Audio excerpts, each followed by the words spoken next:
Olá pessoal, nessa segunda parte eu vou falar especificamente do grupo quociente. Vamos considerar a mesma situação, certo? Um grupo G e um subgrupo H. Nós vimos que é possível construir as classes laterais à direita e as classes laterais à esquerda, certo?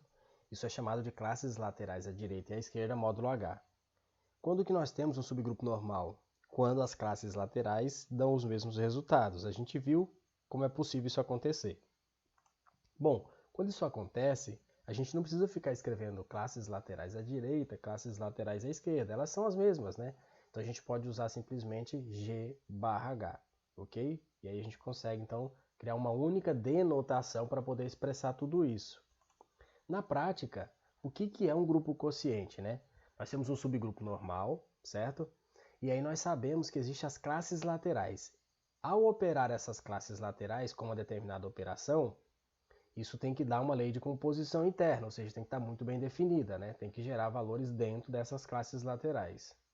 Além disso, a gente precisa verificar se essa nova classe lateral, esse conjunto, né, com essa operação é um grupo. Se isso for um grupo, a gente chama de grupo quociente, certo? De G pelo subgrupo H. Na prática, é muito simples. Agora, eu só preciso ter uma consciência antes de eu adentrar nesse processo. É entender que eu não estou operando mais com elementos, eu estou operando com conjuntos, certo? Que são as classes laterais. Então eu vou pegar uma classe lateral, operar com outra classe lateral e tem que continuar dando internamente dentro do grupo G barra H. Então eu vou operar elementos de G barra H com elementos de G barra H e tem que dar elementos de G barra H. Eu vou usar aqui um exemplo só para a gente poder entender isso melhor, aproveitar um que vocês já conhecem.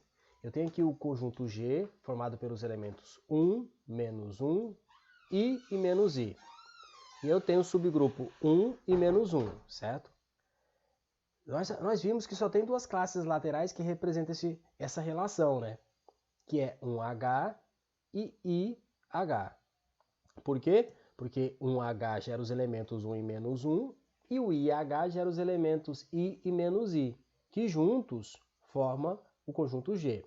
Então, por isso que eu só tenho duas classes laterais. E aí eu vou operar essas classes laterais, então eu vou usar o conceito de tábua de operação para que vocês consigam enxergar isso com facilidade. Então a operação é multiplicação e eu vou operar um H e H na tábua, certo? Então coloca aqui e começo a operar. IH com IH vai dar, perdão, 1H com 1H vai dar 1H. 1H com IH vai dar IH. IH com 1H vai dar IH. IH com IH vai dar 1H. Mas como é que opera isso, professor? Essa operação é muito fácil. A gente vai pegar, por exemplo, o primeiro elemento aqui, que é o IH com o IH. Então eu vou pegar todos os elementos do IH e operar com todos de IH, ou seja, vou multiplicar. Só para facilitar a visualização, ó, aqui o elemento H ele é o mesmo que 1H, né? Então nós temos esses mesmos elementos aqui. Na prática eu vou fazer assim, 1 vezes 1, 1 vezes I. Perdão, 1 vezes menos 1. Está aqui, ó, 1 vezes 1 e 1 vezes menos 1. Agora é a vez do segundo elemento, menos 1 vezes 1 e menos 1 vezes menos 1. Está aqui, ó, menos 1 vezes 1 e menos 1 com menos 1.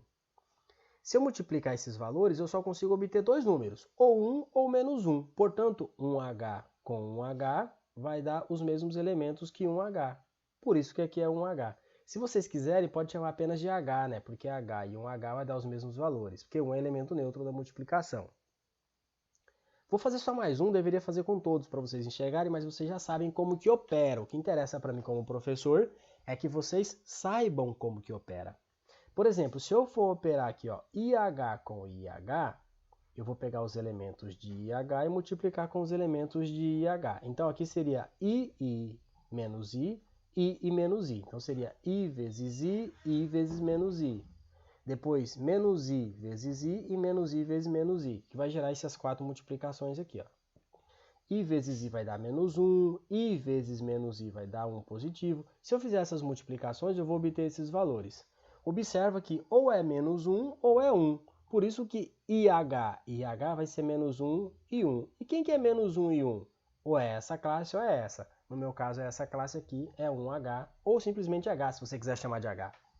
Por isso que IH com IH vai dar 1H. Bom, eu já verifiquei que é uma lei de composição interna, agora eu preciso verificar se isso é grupo. Como que eu verifico? verifico se a tábua é associativa, tem elemento neutro e tem elemento simétrico, né? Nós podemos ver que é uma multiplicação, e na multiplicação nós sabemos que ela é associativa. Se eu pegar 3 valores aí e alterar, não vai alterar o resultado, certo? Se você quiser, você pode fazer 1H com 1H vezes IH e alterar as posições. Bom, tem elemento neutro? Tem. É o próprio 1H. Vamos ver? Veja só, se eu pegar 1H com 1H, vai dar ele próprio. 1H vezes IH vai dar IH. Quando eu tenho uma linha e uma coluna idêntica à linha e coluna, então eu tenho um elemento neutro, que é o próprio valor que vai gerar os mesmos resultados aqui. Ó. Então, 1H é o elemento neutro. 1H com 1H vai dar 1H, 1H vezes IH vai dar IH. Ele não altera os resultados. Qual que é o terceiro tópico? Verificar se é um elemento simétrico. Se todo elemento tem simétrico. Tem. O que é um elemento simétrico? Um valor, você tem que achar um outro valor cooperado com ele que vai dar o elemento neutro. Ó, e 1H com 1H vai dar o elemento neutro. IH com IH vai dar o elemento neutro. Só para vocês terem uma noção, IH tem como simétrico ele próprio, certo? 1H tem como elemento simétrico ele próprio, que vai dar o elemento neutro, ó, ele vai estar aqui na diagonal, certo?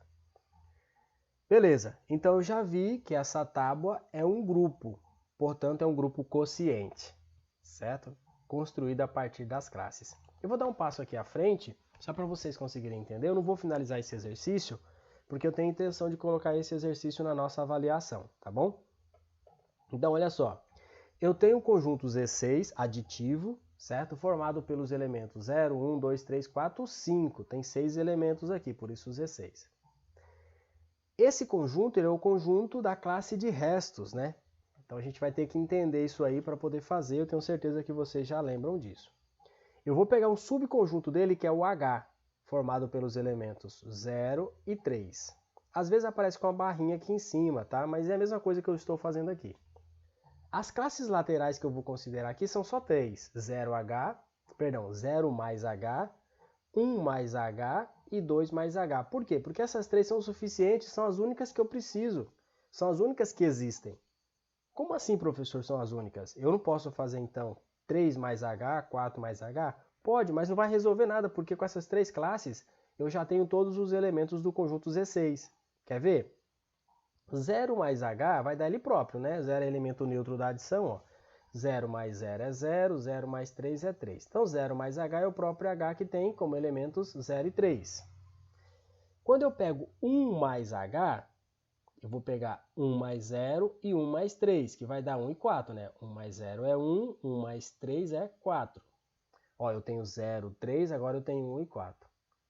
Eu já peguei 0 mais H, 1 mais H, agora eu vou pegar o 2 mais H. 2 mais 0 é 0, 2 mais 3 é 5. Então, se eu pegar esses 3 conjuntos, eu vou ter especificamente, né, todos os elementos do conjunto Z6, certo? Então, eu só tenho essas classes para me trabalhar, eu não preciso de outras. Elas são as classes laterais, 16, considerando o grupo H, 0 e 3. Aí eu vou montar minha tábua de operação, ó, com H porque 0 mais H é H. 1 mais H e 2 mais H. Então, montei minha tábua, ela é aditiva. H mais H vai dar H. H com 1 mais H vai dar 1 mais H. Eu vou mostrar para vocês como é que a gente opera isso aqui, tá bom? Aí vocês vão fazer o restante para vocês perceberem se vocês acharem que é necessário. Mas o importante é que vocês saibam como é que opera. Eu vou fazer o quê? Eu vou somar 0 mais H, certo? Com 0 mais H. Só para vocês entenderem, né? Relembrar, ó, 0 mais H é o próprio H, que é 0 e 3. 1 mais H é 1 e 4. 2 mais H é 2 e 5. Então, se eu estou fazendo H mais H, eu estou operando 0 e 3 com 0 e 3, correto? Então, vou fazer 0 mais 0, 0 mais 3, termo a termo. 3 mais 0 e 3 mais 3. Aqui deu 0 mais 0 é 0, 0 mais 3 é 3, 3 mais 0 é 3, 3 mais 3 é 6. Só que 6 não pode porque eu estou trabalhando com o Z6, o elemento máximo é 5. Então, como é Z6, eu vou pegar esse valor, 3 mais 3 é 6, e vou dividir por 6. Sempre por 6, porque o meu conjunto é Z6. 6 dividido por 6 vai dar resto 0, portanto, 3 mais 3 também é 0. Então, eu vou ter 0, 3, 3 e 0. Ou seja, eu só tenho dois elementos, que é 0 e 3. Então, H mais H vai dar o próprio H, que é os elementos 0 e 3. Por isso que aqui, ó, H operando com H vai dar o próprio H. Vou fazer mais uma para ficar mais claro, né, como é que a gente opera. Por exemplo, se eu quero pegar o 0 mais H, que é o próprio H, e somar com 1 mais H, 0 mais H, que é o próprio H, tem os elementos 0 e 3. 1 mais H tem os elementos 1 e 4. Aí eu opero termo a termo, ó, 0 mais 1, 0 mais 4. Tá aqui, ó, 0 mais 1, 0 mais 4. 3 mais 1, tá aqui, e 3 mais 4. Ó, 0 mais 1 é 1, 0 mais 4 é 4, 3 mais 1 é 4. Então, até aqui eu tenho os elementos 1 e 4. Esse aqui, ó, 3 mais 4 é 7, só que 7 não pode, o máximo é 5. Então, eu vou ter que pegar 7, dividir por 6, vai dar resto 1. Então, eu tenho 1, 4, 4 e 1. Portanto, eu só tenho dois elementos, que é 1 e 4, que é o conjunto 1 mais H. Então, quando eu pego aqui, ó, H com 1 mais H, vai dar o próprio 1 mais H. Então, eu faço todos esses elementos aqui, certo? E eu vou obter esse conjunto. Aí eu preciso verificar se essa tábua ela é uma tábua que é um grupo. Se for um grupo, é um grupo quociente. E essa tábua é um grupo quociente, né? Ela tem elemento neutro, você pode verificar que aqui vai ser H, 2 mais H e 1 mais H, certo? Além disso, né, a gente pode verificar que tem um simétrico. Ó, 1 mais H operado com 2 mais H vai dar H. Então, esses dois são simétricos, certo? É só você ver se tem H em todas as linhas. Se tiver em todas as linhas, é porque, então, todos os elementos têm simétrico. Então, tem elemento neutro. É só verificar se é associatividade. A gente sabe, né, que a adição é associativa, mas pode testar. Pega H mais 1 mais H dentro do parênteses somado com 2 mais H. Aí você verifica que valores dão. E você pode trocar de posição. Se der os mesmos resultados, significa que ela é associativa. E aqui nós temos um exemplo de grupo quociente.